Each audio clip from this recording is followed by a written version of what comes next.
conversation about the second wild card spot. So they're back to 500. All right, so let's me and Hoynesy have the conversation. We bring in our Indians beat reporter Paul Hoynes joining us.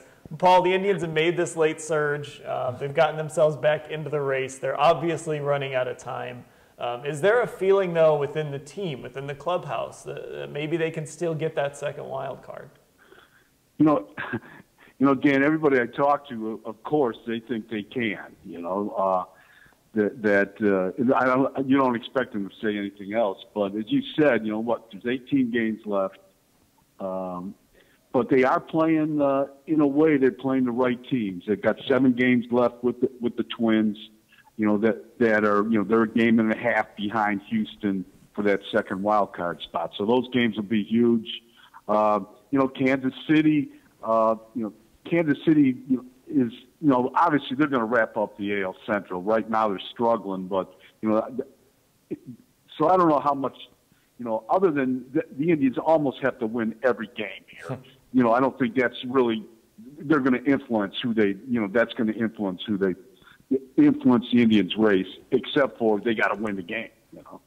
Hoynesy, I know we're not talking about the Mets here. We're not talking about the Kansas City Royals. We're not talking about the Texas Rangers, who are red hot right now, hotter than any other team on this planet.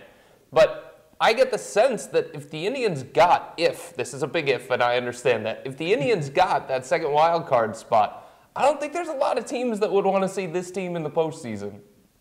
You're exactly right.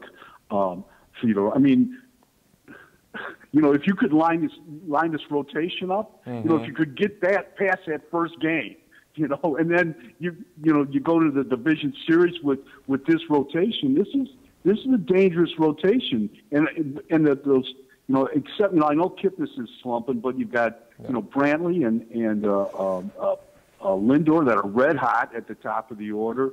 You've got some, and they're getting contributions from up and down the lineup. So this would be a dangerous team if they could get in. But you got to get in, and then you got to get past the first game. That's the thing where when you don't win the division, you're in the swamp, man. You're in the wild card swamp.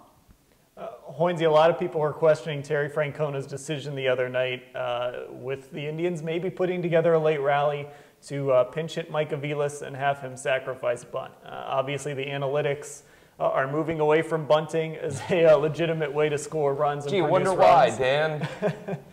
What did you think of that decision? And why has Terry Francona obviously had more talent in Boston, but this is a guy who said he really doesn't love sacrifice bunting, but that hasn't been the way he's approached things here in Cleveland.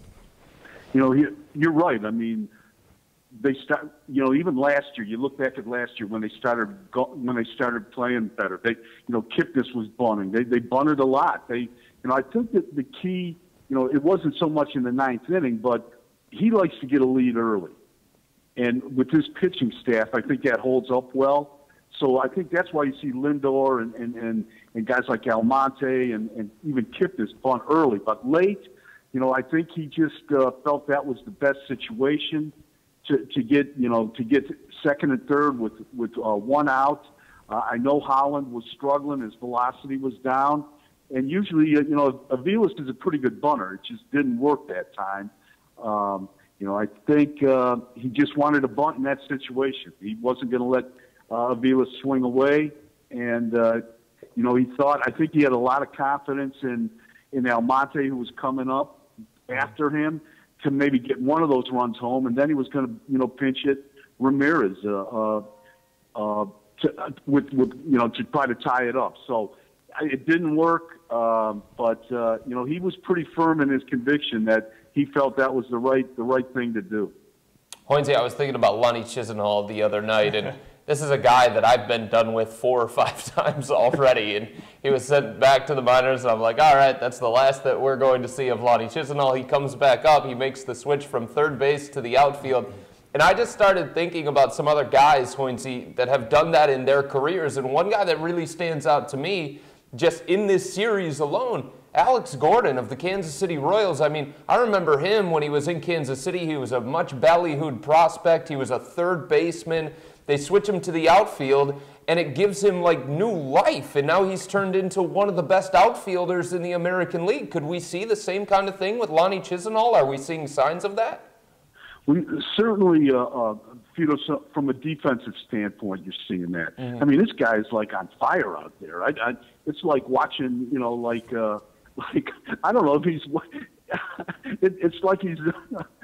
I don't know. He's catching everything out there. I mean, I don't know if he's going to be the kind of player. Gordon, has evolved into really a well-rounded player. He's a Gold Glove left fielder, right, and he hits for power. He can lead off. He can hit in the middle of the lineup.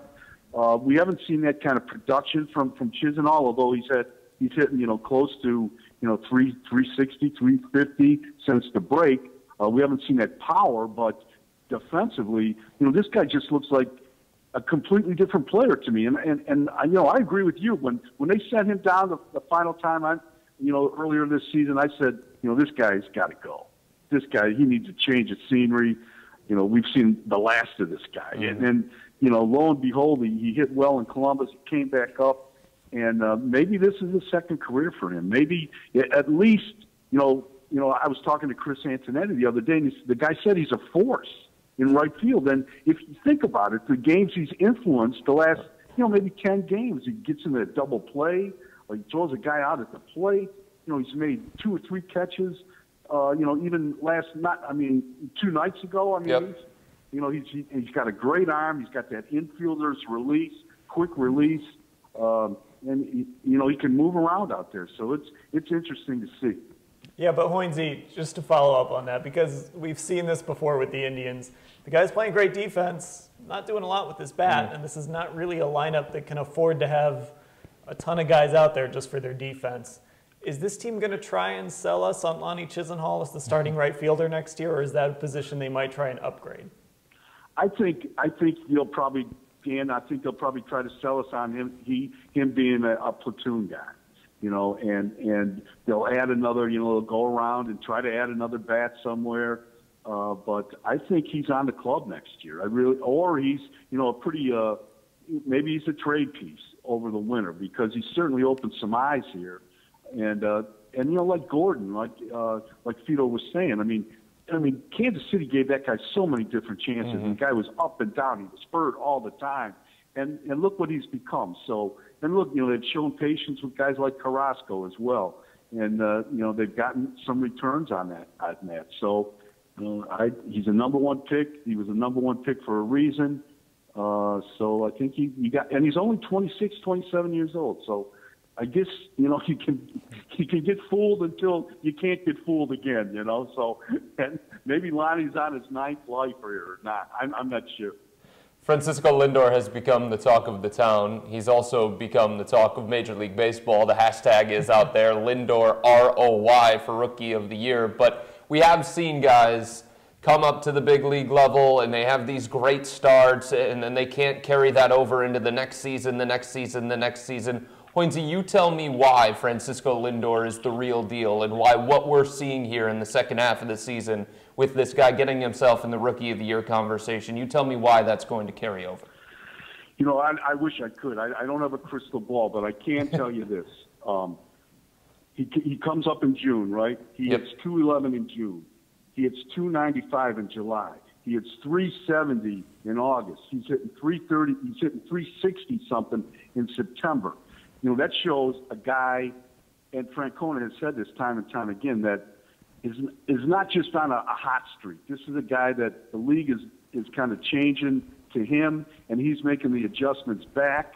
And I think that bodes well for him. Mm-hmm. And he's 21 years old. He's a switch hitter. He can run. He's got a little bit of power. The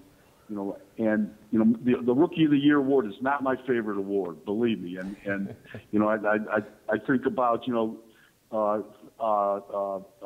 Lofton and Julio Franco and Manny Ramirez finishing second in the Rookie of the Year, and look at the careers they had, and the guys that won the careers in front of them, maybe with the exception of Ron Kittle, who beat Julio out, really didn't have those great careers. So it's an interesting career, but I mean, it's an interesting award, but I don't think you have to peg your entire career on it. But with Lindor, this kid is smart. He gets it. And I don't think he's going to get satisfied. And, obviously the league makes adjustments, and you got to keep making them back. And I think we'll see a big test for him next year. All right, Paul Hoynes, our Indians beat reporter. Thanks for the time, Hoynesy. Thanks, guys.